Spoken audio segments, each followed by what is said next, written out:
사무엘상 12장 17절 말씀 우리 한 목소리로 샤우팅합니다. 시작. 오늘은 밀 베는 때가 아니냐 내가 여호와께 아뢰리니 여호와께서 우레와 비를 보내사 너희가 왕을 구한 일 곧 여호와의 목전에서 범한 죄악이 큼을 너희에게 밝히 알게 하시리라. 오늘은 밀 베는 때가 아니냐 내가 여호와께 아뢰리니 여호와께서 우레와 비를 보내사 너희가 왕을 구한 일 곧 여호와의 목전에서 범한 죄악이 큼을 너희에게 밝히 알게 하시리라. 오늘은 밀 베는 때가 아니냐 내가 여호와께 아뢰리니 여호와께서 우레와 비를 보내사 너희가 왕을 구한 일 곧 여호와의 목전에서 범한 죄악이 큼을 너희에게 밝히 알게 하시리라. 사무엘상 12장 17절 말씀. 아멘. 할렐루야. 네, 오늘 함께 읽은 귀한 말씀을 가지고 밝히 드러내시는 하나님, 밝히 드러내시는 하나님이란 제목으로 하나님 말씀 함께 나누겠습니다. 자, 어제 우리가 이제 사울 왕이 된 후에 이제 공식적인 첫 번째 전쟁을 치른 내용이 나오죠. 거기서 암몬의 나하스란 뜻은 뱀이란 뜻이에요. 뱀. 어떤 상징적인 의미가 있는 거죠. 그 뱀을 꺾었어요. 물리치고 길갈에서 이제 백성들의 환호와 함께 왕이 되는 모습이 나옵니다. 그래서 10장 14절 보시면 거기서 이긴 게 너무나 이제 기뻐서 사람들이 우리가 길갈로 가서 나라를 새롭게 하자. 그러면서 나라를 세우자 이렇게 얘기한단 말이죠. 그러면서 그 일을 하나님께 감사하면서 15절 보시면 여호와 앞에 화목제를 드리고 하면서 예배 드리면서 우리가 이제 새롭게 이제 출범하자 이렇게 했단 말이죠. 자, 그러면 여러분 자연스럽게 이제 왕이 됐고 나라가 이제 세워지는 그런 모습들을 보았으니까 자연스럽게 그 다음 나올 내용은 뭘 것 같아요? 이제 왕이 된 사울을 좀 소개하면서 왕이 이렇게 정치를 하고 또 이런 업적과 이런 일들을 이제 해야 되지 않겠나 하면서 이제 왕에 대한 나라에 대한 그런 이야기가 나와야 되는데 그런 얘기가 안 나오고 자, 원래는 예상을 하면은 12장을 빼고 13장 한번 가볼까요? 13장 1절. 네, 13장 1절. 자, 11장 읽고 난 다음에 거기서 왕이 된 후에 자 13장 1절 한번 읽어봅니다. 시작. 사울이 왕이 된 때에 40세라. 그가 이스라엘을 다스린 지 이렇게 되는 게 수순이 맞잖아요. 그러니까 왕이 됐으니까 왕이 이렇게 이제 왕이 된 나이가 이렇게 됐고 이제 이렇게 했다라고 이제 생각을 하면서 자연스럽게 이어져야 되는데 갑자기 12장이 이 사이에 끼어 있는 거예요. 자, 여러분 이런 거를 이제 잘 봐야 됩니다. 그 이유는 뭐냐면 이렇게 쭉 이어져 가면은 이거는 어떻게 보면 인간의 역사예요. 인간의 역사. 그런데 모든 역사는 인간의 역사가 아니라 하나님의 역사잖아요. 맞죠? 네, 여러분 하나님이 통치하시는 게 맞죠? 하나님이 이끌어 주시는 게 맞죠? 그렇기 때문에 이게 사울 왕에 대한 개인의 역사가 되면 안 되고 하나님의 역사가 되어야 되기 때문에 이 12장이 이 안에 쑥 들어와 있는 거예요. 12장의 말씀을 통해서 이 인간 왕이 세워졌으니 이제 새로운 역사가 일어날까 하는 것이 아니라 하나님이 개입하신다. 하나님이 통치하신다라는 것을 보여주는 거예요. 그래서 내 삶에 어떤 사건과 사고가 어떤 변화가 일어날 때 여러분 우리 믿는 사람은 하나님이 지금 개입하고 계시다. 하나님께서 지금 통치하고 계시다. 라는 것을 깨달으셔야 돼요. 그래서 내 인생에도 사무엘상 12장이 있다는 것을 기억해야 돼요. 그래서 여러분 이번 수능을 본 아이들에게도 대학 진학의 사건 속에 하나님께서 당당하게 뭔가를 밝히시려고 하는 사무엘 12장이 있단 말이에요. 내 생각과 내 뜻대로 그냥 쭉 역사가 진행되는 게 아니라 갑자기 하나님이 쑥 들어오신단 말이에요. 개입하신단 말이에요. 어떤 사건을 보여주신단 말이에요. 그런 사건을 볼 때 우리가 깨달아야 되는 게 뭐냐면 이게 내 방법대로 잘 되네가 아니라 하나님이 이 가운데 역사하시고 개입하셔서 무엇을 나에게 말씀하시는지 그거를 깨달아야 되는 거죠. 자, 그러면 하나님이 뭔가를 밝히시려고 하는 거예요. 뭔가를 드러내시려고 하는 이것이 무엇인가를 한번 살펴봐야 되는데 자, 오늘 모든 것을 우리에게 밝히시고 드러내시는 그 하나님을 아는 사람은 어떤 태도로 살아가느냐. 첫 번째는 뭐냐면 하나님 앞과 사람 앞에서 당당하게 살아갑니다. 자, 1절 말씀 보세요. 이제 사무엘이 하는 말입니다. 다 같이 시작. 사무엘이 온 이스라엘에게 이르되 보라 너희가 내게 한 말을 내가 다 듣고 너희 위에 왕을 세웠더니. 자, 여러분 여기 보라라는 요 말 있죠. 이런 성경에서 보라라는 이런 명령이 나오면요, 이게 어떤 감탄사나 어떤 한탄사가 되는 거예요. 예. 이게 무슨 의미냐면 니들이 그렇게 원했던 인간 왕을 봐라 그 얘기예요. 너희들이 그렇게 원했던 왕 이제 세워졌는데 한번 봐라. 근데 계속 말하는 게 뭐냐면 너희가 하나님은 없어요. 자, 2절 말씀 같이 읽어봅니다. 다 같이 시작. 이제 왕이 너희 앞을 출입하느냐 보라 나는 늙어 너희 머리가 휘어졌고 내 아들도 너희와 함께 있느니라. 내가 어려서부터 오늘까지 너희 앞에 출입한 이게 계속 너희가 반복되죠. 이게 뭐냐? 인간 왕에게는 하나님은 없고 너희들만 있다 그 얘기예요. 너희들이 이제 인간 왕만 보는구나. 하나님을 찾지 않는구나. 이렇게 되는 거죠. 너희가 원해서 너희를 위해서 이제 왕을 세웠더니 나중에 모든 책임과 모든 문제에 대한 결과도 다 너희들이 다 감당해야 된다. 그 얘기예요. 하나님을 잃어버리고 인간 왕만 보니까. 그러나 이스라엘 백성의 출입을 주관하시는 분은 누구예요? 하나님이시잖아요. 자, 그러면서 사무엘이 이럽니다. 3절. 내가 여기 있나니. 내가 여기 있다. 이거 법정 용어거든요. 이제 마지막 피고인이 자기의 진술을 하는 그런 내용이에요. 내가 여기 있다. 내가 지금 이제 너희들한테 말한다. 여호와 앞과 그의 기름 부음을 받은 자 앞에서 내가 내게 대하여 증언한다. 나를 고소할 사람들. 지금 여러분 상황이 뭐냐면 이제 사울이 왕이 되니까 사무엘의 가치는 땅에 떨어지는 거예요. 이제 사무엘은 이제 의미 없어. 너는 이제 우리하고는 상관없어. 우리는 인간 왕 사울만 있으면 돼. 막 이런 상황이 된 거죠. 그런데 그 끝부분에 보니까 내가 누구의 소를 빼앗느냐, 누구의 나귀를 빼앗았느냐, 누구를 속였느냐, 내가 너희들 앞에서 하나님 앞에서 사람 앞에서 내가 정직하게 살지 않았느냐. 나는 하나님께서 맡겨주신 그 사명 잘 감당했다. 그러면서 그 마지막에 보니까 내가 그것을 너희에게 갚으리라. 여러분 지금 이 사무엘이 힘든 마음을 아시겠죠? 인간들이 그냥 사울 왕만 바라보고 왕 세우려고 그러고 막 그렇게 하니까 사무엘이 뒷전이 돼버리는 거죠. 그러면서 내가 그것을 너희에게 갚으리라. 사무엘은 자신에게 온갖 누명을 뒤집어 씌워서 이제 앞으로 자기를 끌어내릴 것이고 그리고 자기를 무시할 것이고 하는 그런 상황에 대한 영적인 준비를 지금 하고 있는 거죠. 나는 하나님 앞에 사람 앞에 정직하게 살아왔다. 저는 이제 목회자 입장에서도 그래요. 하나님 앞에 사람 앞에 정직하게 목회하고 제가 믿음으로 제가 살아왔습니다. 하나님 앞에 섰을 때. 목회자뿐만 아니라 여러분들도 마찬가지. 하나님 앞에 사람 앞에서. 자, 우리가 사무엘처럼 이게 맡은 사명 충성하면요. 어떤 상황에서도 자유할 수가 있는데 자, 4절 말씀 같이 있습니다. 다 같이 시작. 그들이 이르되 당신이 우리를 속이지 아니하였고 압제하지 아니하였고 누구의 손에든지 아무것도 빼앗은 것이 없나이다. 그러니까 사무엘이 온갖 무시와 조롱 속에서도 마지막 그런 사사의 역할과 선견자의 역할, 선지자의 역할을 잘 감당했다라는 것을 그들도 인정하는 거죠. 네. 그래서 사무엘이 이제 백성에게 이렇게 얘기합니다. 내 손에서 5절이에요. 내 손에서 아무것도 찾아낸 것이 없음을. 이게 뭐예요? 사무엘이 무죄라는 거죠. 나는 너희들 앞에 정직하게. 그러니까 여러분 하나님 앞에서 정직한 사람은요. 사람 앞에서도 정직한 거죠. 그러면서 쭉 이야기하면서 끝부분 보세요. 그가 증언하시나이다. 사무엘은 아무 죄가 없다는 것을 증언하고 있는 거예요. 사람 앞에서 그리고 하나님 앞에서. 자, 그러면서 사무엘이 그래요. 나는 최선을 다해서 너희들에게 얘기했다. 하나님이 왕을 세우면 어떤 일들이 일어나는지 내가 너희들에게 다 얘기하지 않았느냐. 그러면서 그 8장에 보면은 8장에서 쭉 9절에서부터 17절까지 내용이 왕을 세울 경우에 너희 자녀들이 다 전쟁터에 끌려가고 너희들의 딸들은 뭐 만드는 데 다 끌려가고 너희들의 토지의 소산물은 다 왕한테 바쳐야 되고 이런 거 너희들 감당할 수 있겠니? 그래도 니네들 인간 왕 세울 거야? 이렇게 얘기했을 때 백성들이 그렇게 하겠다 그랬잖아요.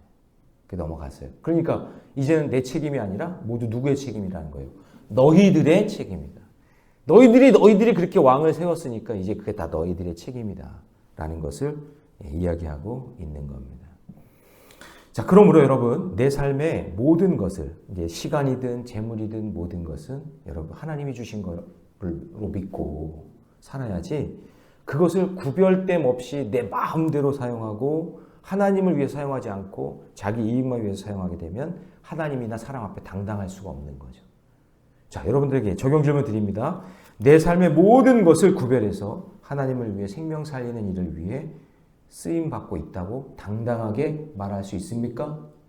네, 말할 수 있다고 고백하는 저 여러분이 되시기를 축복합니다. 자, 두 번째요. 두 번째. 모든 것을 밝히 드러내시는 하나님을 아는 사람은요, 하나님의 은혜를 잊지 않습니다. 자, 하나님의 은혜를 설명하기 위해서 이제 과거의 이야기를 이제 사무엘이 끄집어내요. 그래서 우리 8절 한번 읽어볼까요? 8절 다 같이 시작. 야곱이 애굽에 들어간 후 너희 조상들이 여호와께 부르짖음에 여호와께서 모세와 아론을 보내사 그 두 사람으로 너희 조상들을 애굽에서 인도해 내어 이곳에 그러니까 여러분 이스라엘 백성들의 역사 속에 출애굽은 너무나 중요한 거예요. 이거는 진짜 너무나 중요한 거기 때문에 이 성경 전반에 나와요. 계속 나와요. 신약에도 나오고. 너무나 중요한 역사인데 그게 뭐냐? 하나님의 은혜였다 그런 얘기죠. 너희들은 그냥 뭐 근거도 없는 민족이고 역사적인 그 뿌리도 없는 민족인데 그런데 하나님이 너희들을 그 노예에서 끄집어내서 광야를 거쳐 가나안 땅에 들어와서 이렇게 너희들을 민족으로 하나님의 백성으로 삼으신 것이 하나님의 은혜 아니냐. 그 얘기를 하면서 또 9절에서부터는 사사시대 때 이제 오늘 수요일 날 나오는 이제 하솔 군사령관 시스라가 나오는데 그렇게 너희들 그 사사기 때에 그 사산의 사이클을 계속 돌리면서 적들이 쳐들어오고 그러면 하나님이 사사 세워가지고 이기게 하고 또 쳐들어오면 사사 세워서 이기게 하고 그런 모든 역사의 주관에 하나님께서 함께 해주신 것이 하나님의 은혜 아니냐 그런 얘기를 하고 있는 거죠. 이처럼 우리도 교회 다니고 세상 살면서 힘들고 어려울 때 아이들이 막 갑자기 아플 때 저는 그 정원이가 이제 경기를 그 열경기 할 때 그때 처음 경험했을 때요. 애가 눈이 막 뒤집어지면서 몸이 막 빳빳하게 굳는데 그때 진짜 지옥 같더라고요. 진짜 그 모습을 보는데 지금은 어떻게 하는지 알겠어요. 어떻게 하는지 알겠는데 셋째 영원이도 한번 그런 것 같고 그 갑자기 애가 막 뒤집어지고 막 그렇게 할 때 그때 그 순간 지금도 그게 생각하면은 막 찔찔하거든요. 근데 내 인간의 힘으로 어떻게 할 수 없잖아요. 그런 상황이 왔을 때. 근데 열경기 잘못 알면 아이가 뭐 마비가 오고 소화 뭐 이렇게 이런 게 올다고 그러더라고요. 근데 그 순간 할 수 있는 건 제가 기도밖에 없더라고요. 몸 만져주면서. 야, 진짜 어떻게 할 수가 없는 거죠. 그런 거. 그리고 살면서 죽을 위기. 그리고 내 힘으로 되지 않는 어떤 사건, 사고. 나는 이렇게 열심히 하는데 하나님은 못하게 하시는 그런 일들의 절망. 이런 거 앞에서 하나님께서 그때그때마다 함께 해주셔서 이기게 하시고 건너게 하시고 승리하게 하신 것. 그게 하나님의 은혜잖아요. 그 하나님의 은혜에 절대 잃어버리면 안 된다 그 얘기예요. 너희들이 인간 왕 세웠다고 응? 지금은 전쟁도 이기는 것 같고 막 으쌰 하는 것 같은데 그거 소용없다. 하나님의 은혜를 잊어버리면 소용없다. 그 얘기를 하고 있는 거예요. 자, 그러므로 여러분 적용 질문 드립니다. 아직까지 내려놓지 못하는 세상의 우상이 무엇입니까? 인간 왕이 우상이 되면 안 되잖아요. 여러분 목사가 우상이 되면 안 돼요. 목사도 그냥 뼛속까지 죄인이고 그냥 연약한 인간인 거예요. 목사 세웠다고 사람 누가 이렇게 있다고 그 사람이 뭔가 대표가 됐다고 그게 다가 아니에요. 하나님의 은혜. 하나님의 은혜가 없으면 할 수 없는 거예요. 예. 그래서 날마다 나를 구원하시는 하나님의 은혜에 감사하시기 바랍니다. 추수감사 주일만 감사하는 게 아니라 제가 얘기했잖아요. 성경 전체에 나오는 내용이 뭐라고요? 하나님 감사합니다. 다시요. 하나님 감사합니다. 성경에 다 있는 내용이 전부 다 감사라는 말이 없어도 전부 다 그게 다 하나님 감사합니다. 그런 내용인 거예요. 매일매일 감사하고 하나님의 은혜에 감사하는 저 여러분 되시기 바랍니다. 자, 세 번째. 모든 것을 밝히 드러내시는 하나님을 아는 사람은요. 심판의 날이 있음을 기억해요. 심판의 날. 자, 사무엘이 하나님이 계심에도 세상 왕들과 같이 화려해 보이는 왕을 계속해서 요구하는 백성들. 그것만 관심을 갖고 있는 사람들에게 또 얘기합니다. 12절 다 같이 시작. 너희가 암몬 자손의 왕 나하스가 너희를 치려옴을 보고 너희 하나님 여호와께서는 너희의 왕이 되심에도 불구하고 너희가 내게 이르기를 아니라 우리를 다스릴 왕이 있어야 하겠다.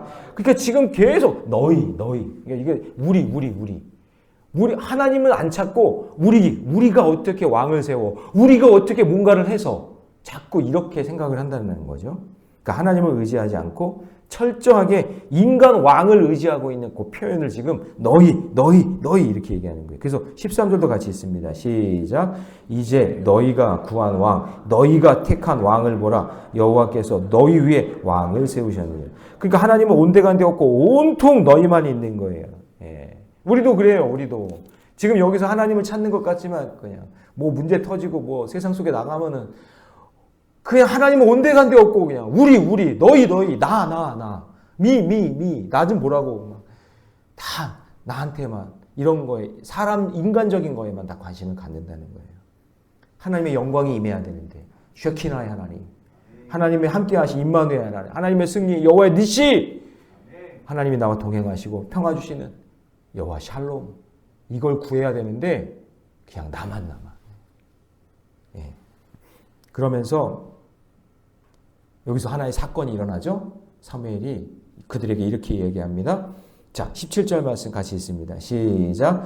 오늘은 밀 베는 때가 아니냐 내가 여호와께 아뢰리니 여호와께서 우레와 비를 보내사 너희가 왕을 구한 일 곧 여호와의 목전에서 범한 죄악이 큼을 너희에게 밝히 알게 하시리라. 자, 이제 사무엘이 이제 보라 했잖아요. 보라. 이제 너희들에게 이런 일들이 있고 하나님 은혜 구하지 않고 너희들이 그냥 왕으로 그냥 모든 게 다 집중하고 있고 있지만 결국에는 이렇게 계속 살면 반드시 하나님 심판이 임한다. 그러면서 사무엘이 지금 여기서 온 힘을 다해 하나님께 구하는 거예요. 저들에게 하나님의 심판이 임한다는 것을 보여달라고. 그러자 18절 같이 있습니다. 시작. 이에 사무엘이 여호와께 아뢰매 여호와께서 그날에 우레와 비를 보내시니 모든 백성이 여호와와 사무엘을 크게 여기서 너희들이 지금 왕의 정신을 팔고 있지만 모든 걸 통치하시고 다스리는 분은 하나님이시다 하면서 간절히 사무엘이 기도할 때 하늘에서 우레와 비를 내리셨다. 그리고 그것을 백성들이 본 거죠. 자, 그런데 그걸 봤죠. 봤는데도 돌이키지 않아요. 여러분, 하나님 심판이 있는 거 믿으시죠?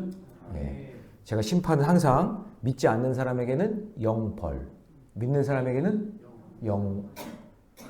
영생이 있다고 그랬죠. 이걸 꼭 기억하셔야 돼요. 내 인생에도 반드시 개인적인 심판이 있고 종말적인 심판이 세상적인 심판도 있어요. 항상 심판하신 하나님을 생각하면서 겸손하게 주의 말씀대로 순종하며 믿음의 길 걷는 저와 여러분 되시기를 주님의 이름으로 축원합니다. 자, 그렇다면 주님이 나를 돌이키려고 보여주신 큰 일은 무엇입니까? 그리고 오늘 내가 회개하며 적용해야 될 것이 무엇인지를 다시 한번 생각해보는 저와 여러분 되시기를 주님의 이름으로 축원합니다. 기도하겠습니다. 사랑의 하나님, 모든 것을 밝히 드러내시는 하나님인 줄로 믿습니다. 11장에서 바로 13장으로 가도 되는 그런 내용인데 하나님께서 역사의 주관자가 하나님이시고 이 모든 일들을 밝히시는 분이 하나님이시라는 것을 알게 하시려고 사무엘상 12장을 우리에게 보여주십니다. 우리의 사건에도 우리의 인생에도 내 마음대로 살아가는 인생, 내 뜻대로 되는 인생이 아니라 내 인생 속에 사무엘상 12장을 개입시켜 주셔서 하나님 살아계심을 알게 하여 주옵소서. 밝게 알게 하신 하나님 앞과 사람 앞에 당당하도록 하나님이 맡기신 역할 늘 겸손하게 묵묵하게 순종하게 하여 주시고 하나님의 은혜를 잊지 말게 하셔서 세상의 우상에 현혹되지 않고 하나님 말씀 분별하는 지혜를 주시고 항상 심판의 날이 있음을 기억하게 하여 주셔서 지금껏 인도해 주신 하나님의 은혜에 감사하고 내 죄를 먼저 깨닫고 주님 앞에 엎드리는 믿음을 허락해 주시옵소서. 이 모든 말씀 우리 주 예수님의 이름으로 기도하옵나이다. 아멘.